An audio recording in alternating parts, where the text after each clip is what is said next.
Welcome back ख़वातीन वज़ात। आज हमारे शो में एक ऐसी टीम मौजूद है जिन्होंने वो कर दिखाया जो 889 टीमें ना कर सकी हैं, और एक आलमी मुकाबला था जिसमें इन्होंने शिरकत की और एक बड़ा ज़बरदस्त मुकाबला था। और इस मुकाबले में 123 जदीद एआई प्रोजेक्ट शरीक हुए हैं और पाथफाइंडर्स टीम है जिन्होंने अपनी जहानत, तख्लीकी सोच और अनथक मेहनत से पहला मकाम हासिल किया। और ये कामयाबी इस बात का सबूत है कि अगर विजन मजबूत हो और मकसद वाज़े हो तो वक्त और हदूद कोई मानी नहीं रखती। और इनका बनाया हुआ प्रोजेक्ट मसनूई जहानत से चलने वाला एक इनकलाबी जॉब रिकमेंडेशन सिस्टम है जो जदीद मशीन लर्निंग और एक्सप्लेनेबल एआई के ज़रिए उम्मीदवारों को उन मौक़ों से जोड़ता है जो उनकी सलाहियतों के मुताबिक होते हैं। और ये आइडिया सिर्फ टेक्नोलॉजी नहीं बल्कि एक समाजी मकसद भी है ताकि रोज़गार तक रसाई सब के लिए मुनसिफाना और आसान हो। तो आइए हम जानें कैसे मुमकिन हुआ। एग्जैक्टली तो इसी पर बात करने के लिए मिर्ज़ा अब्दुल्ला तारिक हमारे साथ मौजूद हैं, फाउंडर ऑफ पाथफाइंडर। ये हमारे साथ मौजूद हैं कि किस तरह से जिस तरह से हसनैन ने बताया कि 879 टीमों को पीछे छोड़ देना कोई आसान बात नहीं होती। Thank you so much for your time Abdullah. सबसे पहले आपका बेहतरीन किस्म का इंट्रो तो हो गया है, लेकिन हम जानना चाहते हैं, देखने वाले नाज़रीन भी जानना चाहते हैं, आपकी ज़बानी कैसे मुमकिन हुआ? जी, thank you so much for having me here and for your kind introduction. जी बिल्कुल, ये हैकाथॉन था, ये इंटरनेशनल हैकाथॉन। लाइक 48 आवर्स का हमें टाइम मिला था, इसी में हमने प्रोजेक्ट सबमिट करना था और हमने टीम वर्क किया, हमारी इंटरनेशनल टीम थी।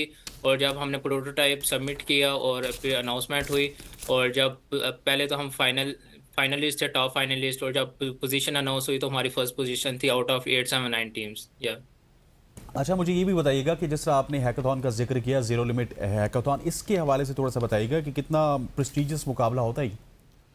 हम्म। जी बिल्कुल, ये बहुत एक इनोवेटिव कंपटीशन होता है। इसमें लिमिटेड टाइम होता है, उसी में आपने अपना प्रोजेक्ट सबमिट करना होता है। और इसमें ये होता है कि आप दिन रात मेहनत करते हैं, ठीक है, क्योंकि शॉर्ट टाइम होता है, चैलेंजिंग होता है। लेकिन अगर प्रॉपर प्लानिंग हो और आपके पास एक आइडिया अच्छा हो तो फिर आप compete कर सकते हैं इसमें। सही। तो ये प्लानिंग जिस तरह से आप बता रहे हैं, प्रॉपर प्लानिंग होनी चाहिए, माइंड सेट होना चाहिए, तो ये करते हुए आपको कितना टाइम लगा? ओके, बिल्कुल, ये बेसिकली मेरा आइडिया था। लाइक जैसे मैं अभी लास्ट सेमेस्टर का स्टूडेंट हूँ कंप्यूटर साइंस का, तो मेरा फाइनल ईयर प्रोजेक्ट भी होता है और वहीं से मुझे आइडिया आया था और फिर इसको मैंने इंटरनेशनल हैकाथॉन में रिप्रेजेंट किया था। बिल्कुल। अच्छा, और ये बताइएगा कि ये सिर्फ आपका अकेले का प्रोजेक्ट थे या पूरी टीम थी इसके साथ, आपके साथ? बिल्कुल, इसमें मैंने इंटरनेशनल टीम बनाई थी। लाइक हम दो पाकिस्तानी थे और दो हमारे साथ इंटरनेशनल टीम मेंबर थे। लाइक अगर मैं नाम लेना चाहूँ तो पाकिस्तान जो टीम मेंबर था, Hamaz Zaheer from Islamabad, it's me Mirza Abdullah from Gujrat Pakistan, and Aria Panta from Nepal, and मोचिंग डिजिल्टो फ्राम फिलीपीन। तो हमारी 4 टीम थी, ठीक है। और बिल्कुल हमने मिलकर इसमें कोलैबोरेट किया, हम मीटिंग्स करते थे, आपस में कोलैबोरेट करते थे और मिलकर फिर हमने ये प्रोजेक्ट क्रिएट किया था और सबमिट किया था। सही। तो अब्दुल्ला, अब ये जॉब मार्केट के लिए कितना गेम चेंजर साबित हो सकता है आपका प्रोजेक्ट? हम्म। बिल्कुल, जैसे आपको पता है अब एआई का ज़माना है और एआई में अब डेवलपमेंट हो रही है, और पाकिस्तान भी जो है ना इसमें काम कर रहा है इसी तरह। और इसी को देखते हुए वहीं से मोटिवेशन मिली थी कि हम भी कोई एआई में एप्लीकेशन डेवलप करें ना। तो हमने जब देखा कि जॉब मार्केट है इसकी और हायरिंग इंडस्ट्री में इसका जो है ना यूज़ हो सकता है, और वहीं से हमने आइडिया पिक करके हमने इसको बनाने की कोशिश की।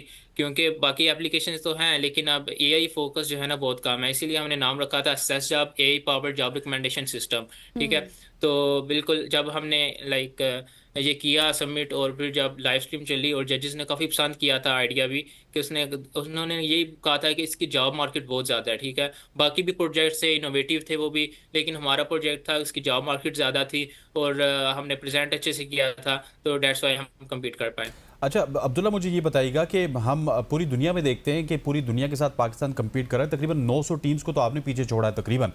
अब ये बताइएगा कि दुनिया में जिस तरह एआई के हवाले से उनकी गवर्नमेंट्स, उनके इंस्टीट्यूशंस इन्वेस्ट करते हैं, पाकिस्तान में अभी तक ऐसा नहीं है। लोग इंडिविजुअली या फिर कोई स्पॉन्सर लेके करते हैं।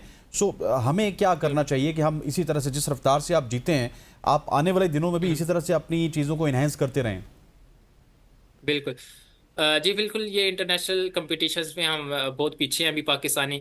हम यही सोचते हैं कि जो डेवलपमेंट कंट्रीज़ हैं शायद उनके पास ज़्यादा स्किल सेट है, लेकिन ऐसा नहीं है। जब हम इन कंपटीशंस में पार्टिसिपेट करना शुरू करते हैं तो हमें रियलाइज़ होता है कि वो भी हमारी तरह ही सीखते हैं, पहले लर्न करते हैं, फिर चीज़ों को इम्प्लीमेंट करते हैं तो हमें चाहिए कि हम ज़्यादा से ज़्यादा इंटरनेशनल जितने इवेंट्स हैं, कॉम्पिटिशन्स हैं, उनमें पार्टिसिपेट करें। और बिल्कुल इसमें गवर्नमेंट का रोल होता है, एक एक एक्सपोजर देना होता है, एक अपने एजुकेट करना होता है स्टूडेंट्स को, ताकि उनको पता चले कि इस तरह के कंपटीशन एग्जिस्ट करते हैं। लेकिन अब कुछ प्लेटफॉर्म्स हैं लाइक पाकिस्तान में भी जो इस पर काम कर रहे हैं, वो स्टूडेंट को प्रॉपर बताते हैं। जैसे मैं अपने मेंटर्स की बात करूं, मेरे मेंटर्स हैं सर जफ़र शाहिद हैं, सर डॉक्टर रिजवान हैं, ठीक है, आमिर खान हैं, वो हमें बताते हैं इन कंपटीशंस के बारे में ना।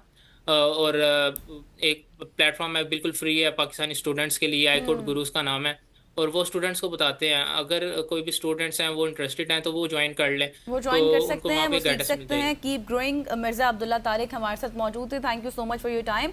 इसी तरह से आप बढ़ते चले जाएं, भी आपकी मजीद तरक्की होगी, उसको हम सराहेंगे। इसी तरह के सुबह की सोच में यहाँ पर लेंगे एक शॉर्ट सी ब्रेक, वापस आएंगे। Stay with us.